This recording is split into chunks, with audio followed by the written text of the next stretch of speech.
Welcome to DailyO Live.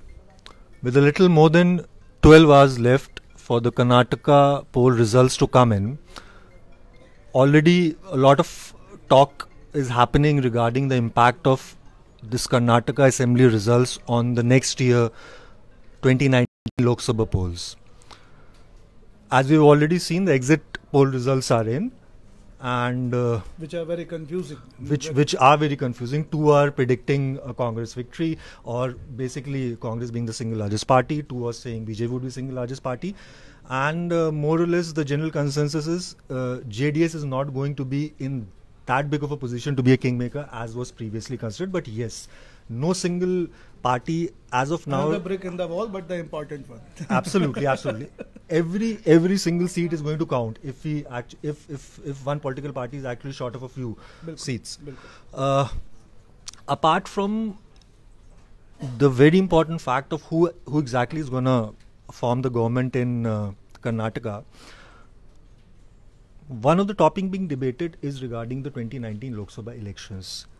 And recently we have seen that in the midst of a very heated poll campaign that's been run by both the Congress regime as well as the Modi, Amit Shah juggernaut, is Rahul Gandhi himself pitching himself as Congress's prime ministerial candidate. And somebody who's always been seen as a very reticent, reclusive sort of a person, for him to actually come out, that too in the midst of such a heated three-cornered fight, and say it, spoke a lot about Congress's confidence. But was it overconfidence, and will they have to eat their words? So we are joined by Panini Anand, who's the editor of Aaj Tak Digital. Panini, as far as the impact on 2019 is concerned, we already see the saffron wave throughout the country. The BJP, since 2014 results, when they got a very good number of seats, they've been winning one state after the other, ruling almost 21 states right now, either themselves or with allies. Congress has more or less been relegated to some sort of a regional party, and they couldn't even muster the numbers to become the principal opposition party as far as the number games were concerned. Do you think it was right of Rahul Gandhi to actually, and the Congress party, to actually pitch Rahul in the midst of all this as the next prime ministerial candidate?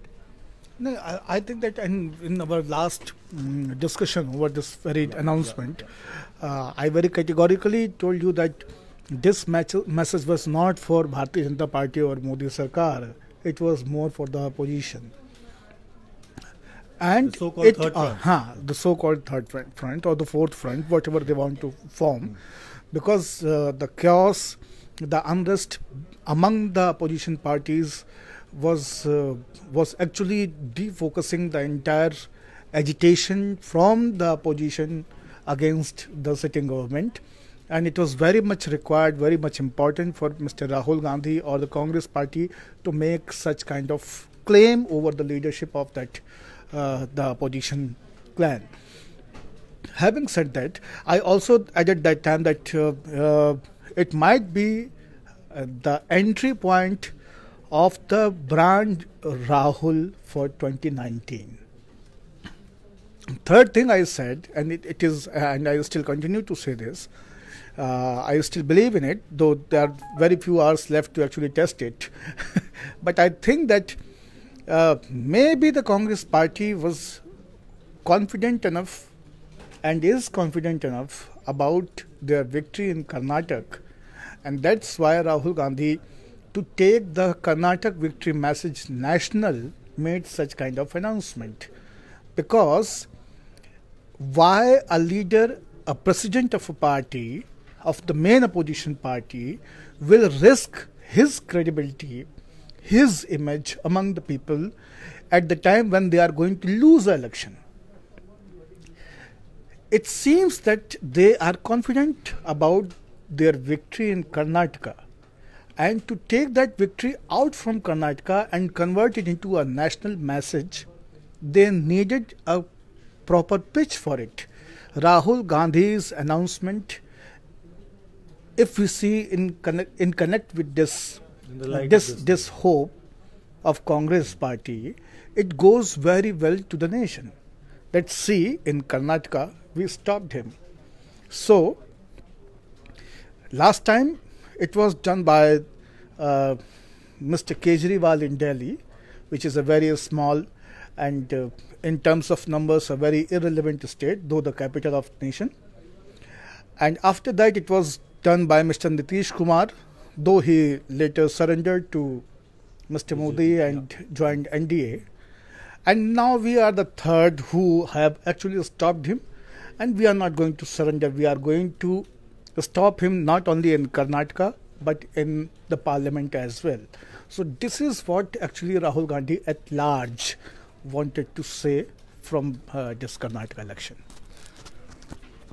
This seems more or less what Congress's intentions are. But as far as understanding the sort of a gamble that they have played, we have seen this very powerful duo of Prime Minister Narendra Modi and election engineering and machinery of Amit Shah, where a lot of activities actually happen once the polling stops, which political parties to get in together, who would be the new allies and all that. We've seen it in several states recently. We've seen it in Goa, we've seen it in Manipur. So right now, just to emerge as the single largest party is not enough.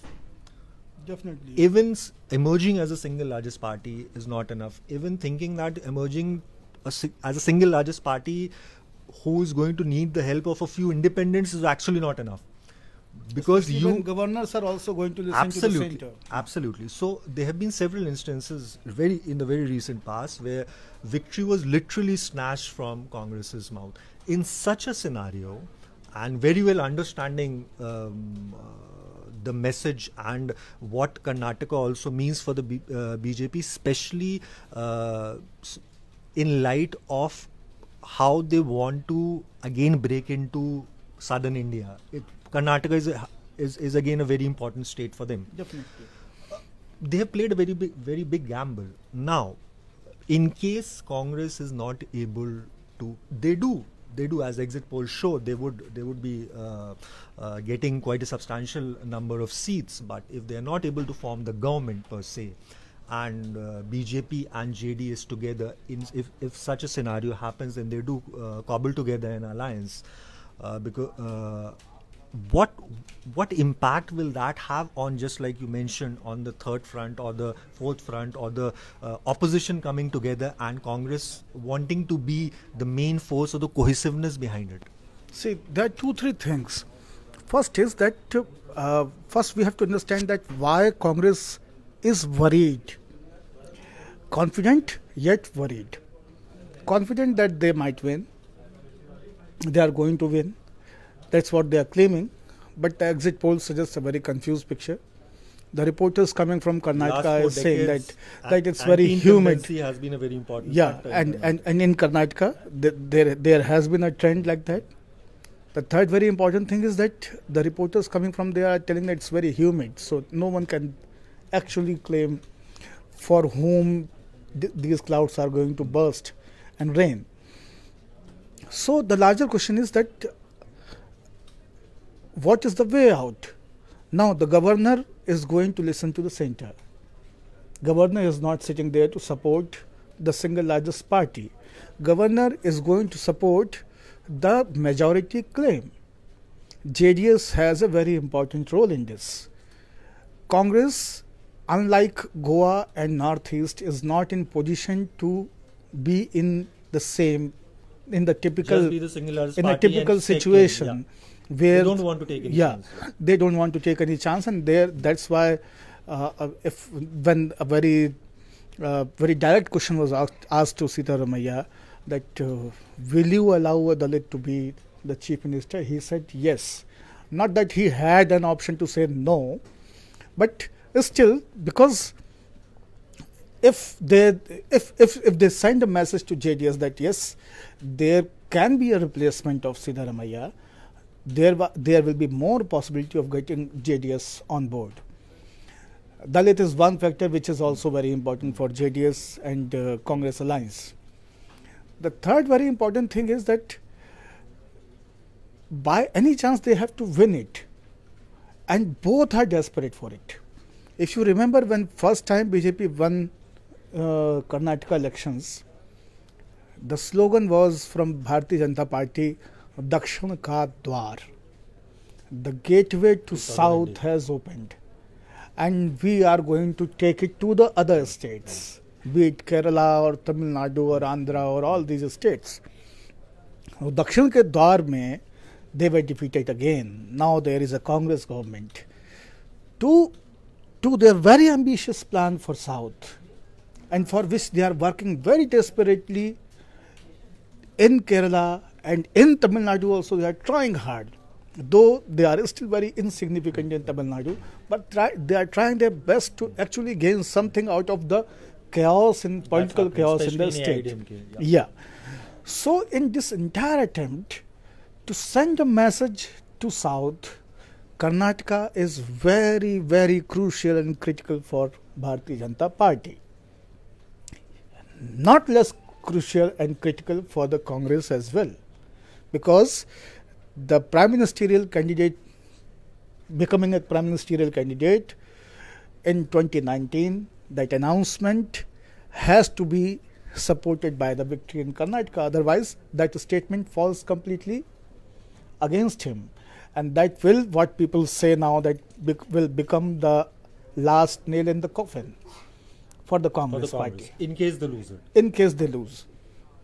Having said that, I still believe that when it comes to the overall assessment of 2019 verdict, that how it is going to impact 2019, see, the impacts of assembly elections are we will not come to 2019 in the end. Yeah. So it's not that important, but I am saying that there is a desperation in both the parties. One has to actually prove themselves in Karnataka to extend the Dakshin Ka Dwar to the fort of Dakshin. They are fight for survival. And for others, for the Congress party, the acceptance and proving the capability of their newly elected party president and standing with his statement, the Karnataka victory for Congress is very important. We've discussed what impact it could have on the coalition and a little bit on the 2019 also. Now, we are also facing two other major elections this year, Rajasthan and Madhya Pradesh. Both these states are ruled by the BJP, and they got a good majority in both these states.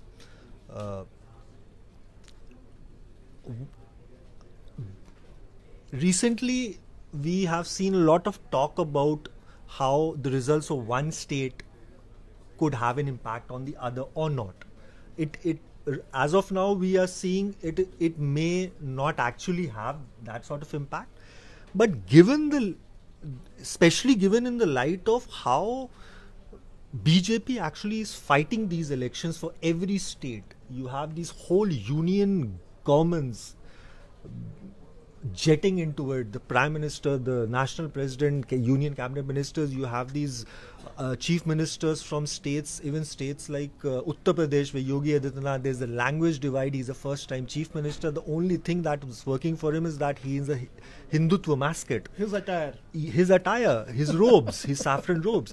So he's being paratrooped in. There are issues happening in Uttar Pradesh. They don't care. The point is they are going all out to win every election. And so the next obvious question is, whatever be the result of Karnataka, what impact will it have, if any, on the next two major elections that we're going to have, as in Rajasthan and Madhya Pradesh?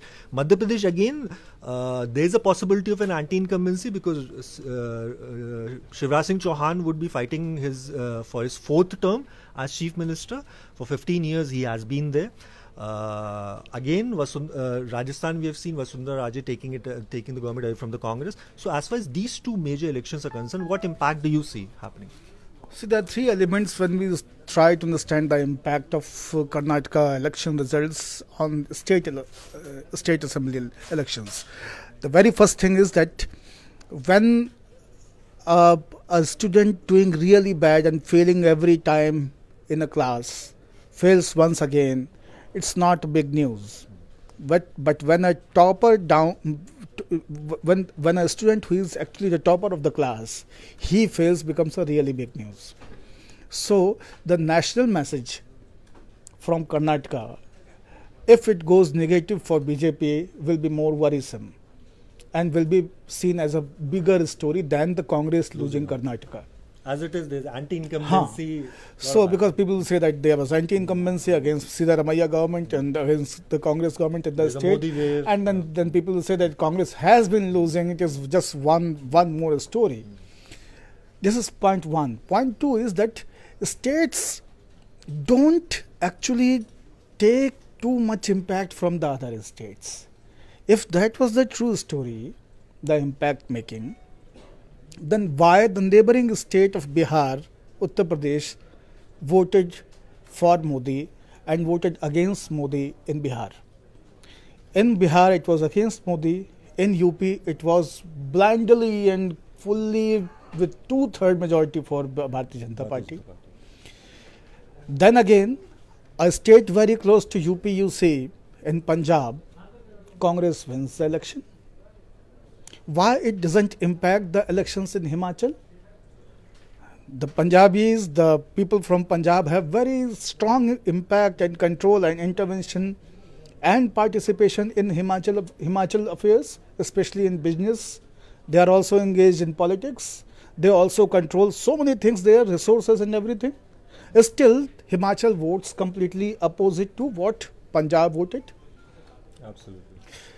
That is why I am saying that, see, this is very important, that why Karnataka is not going to be a big impact for state assembly elections. It has a message for the national election because we have entered in the campaign year of general elections.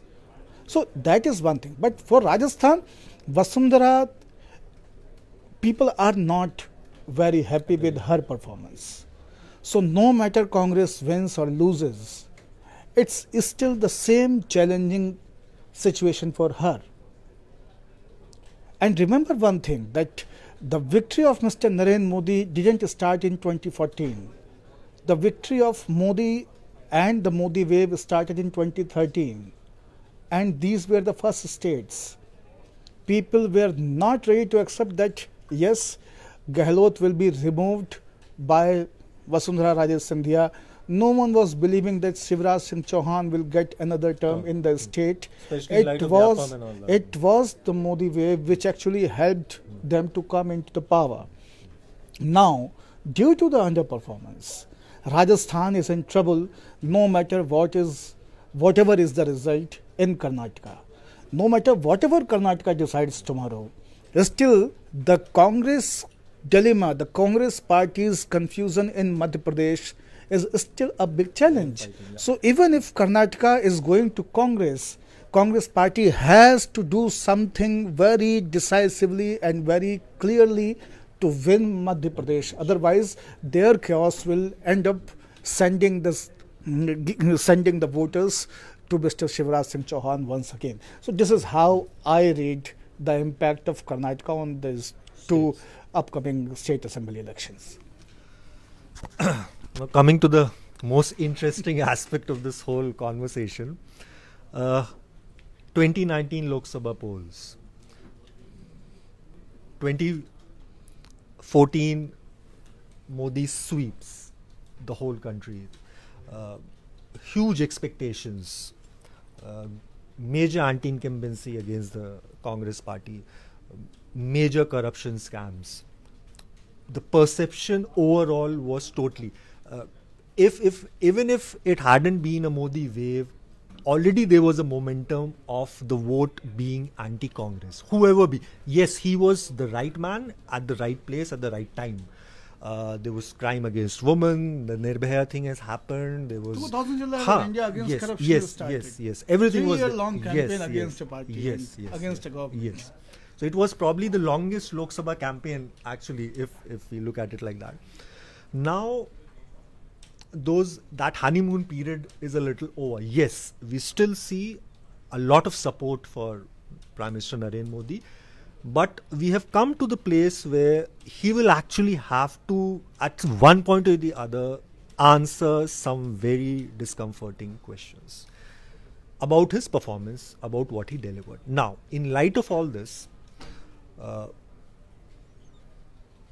one state election obviously is not going to change the narrative, but yeah, it is going to give us little bit of direction, whatever it is.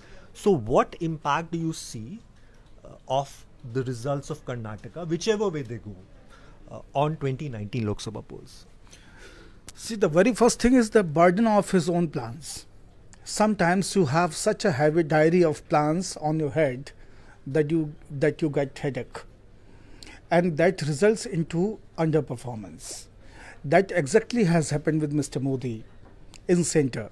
See, the Mr. Modi is one person who has been advocating that states and general elections should happen together. Okay.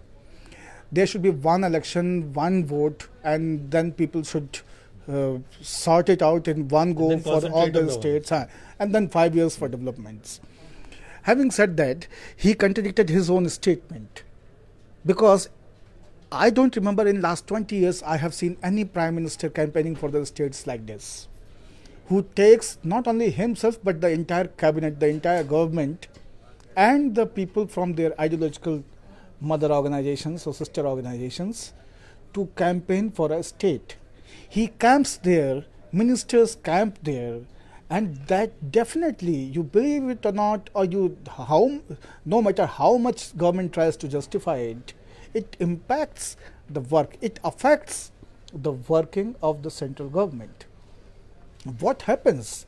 A prime minister making new announcements one after other on everyday basis, in lack of the proper government functioning at the center, and keeping them busy all these 4 years campaigning for the state assembly elections, be it Gujarat, be it Rajasthan, be it Uttar Pradesh, Bihar, anywhere, or even Northeast. The way ministers and people were pumped to Northeast, that everyone was going there, and here also in Karnataka, the way they have campaigned, it seems like Mr. Amit Shah and Mr. Narendra Modi are going to be the chief minister and deputy chief minister of the state after the results are out tomorrow, and if BJP wins. So the point is that when you plan big, when you announce big, and you perform much less than that, then the illusion goes, and you are seen as an underperformer. That is not something very good for Mr. Modi or for any government, be it any government. So that is one big challenge which I see from the state assembly campaigning trends and the political campaigning trends of the ruling government. What worries you this much? Even if you lose Karnataka, what worries you? Because there are 21, 22 states. The country is like Rangde to Mohe Gerua. This all saffron from all corners, from top to bottom. You have government in Goa, and you have government in Jammu and Kashmir, and then you have a government in Gujarat, and then you have a government in Northeast. What else you want? Just 3, 4, 5 major states left, like Orissa or West Bengal, and there also you are the second player. Yeah. So you should not worry about that.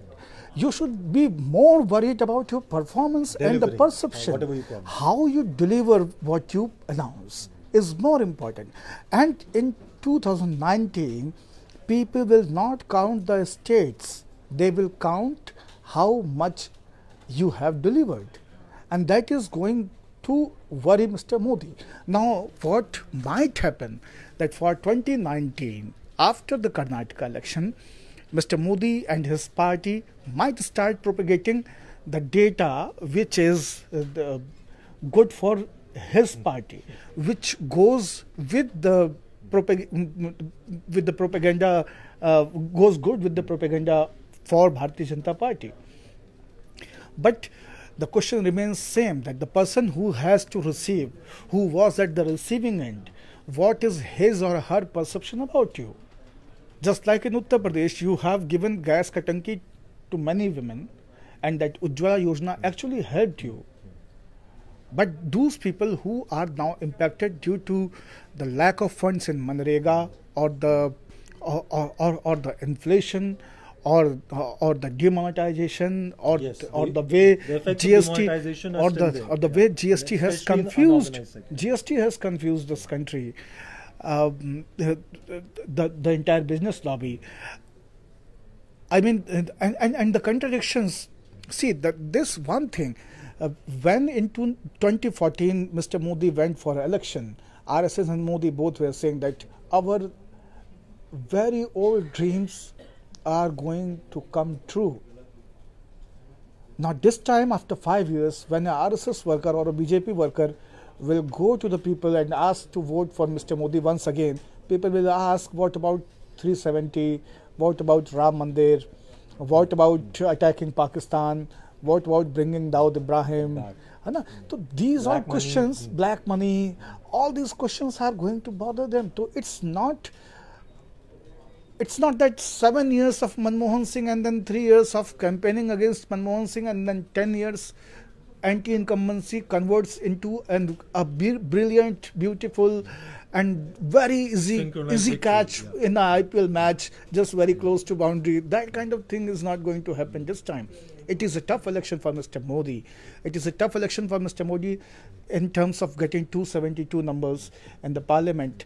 And definitely, as I said, that if a topper of class fails, it impacts. It becomes a big news. Karnataka victory will have a significant effect on Mr. Modi and his government's image, because he was the front runner, he was the torch bearer of campaign, both of them, Mr. Modi and the party president, Mr. Amit Shah. And that's why I'm saying that states are not going to be affected by these results. But yes, 2019, Karnataka has a message. And for opposition, with announcement made by Rahul Gandhi, and if after 12 hours from now, the verdict is going to be in favor of Congress party, it is definitely not a good news for Mr. Modi. Well, around this time tomorrow, we will have the results in, and as we have just discussed, some viewers might be thinking that I should be wrong. You are free to comment.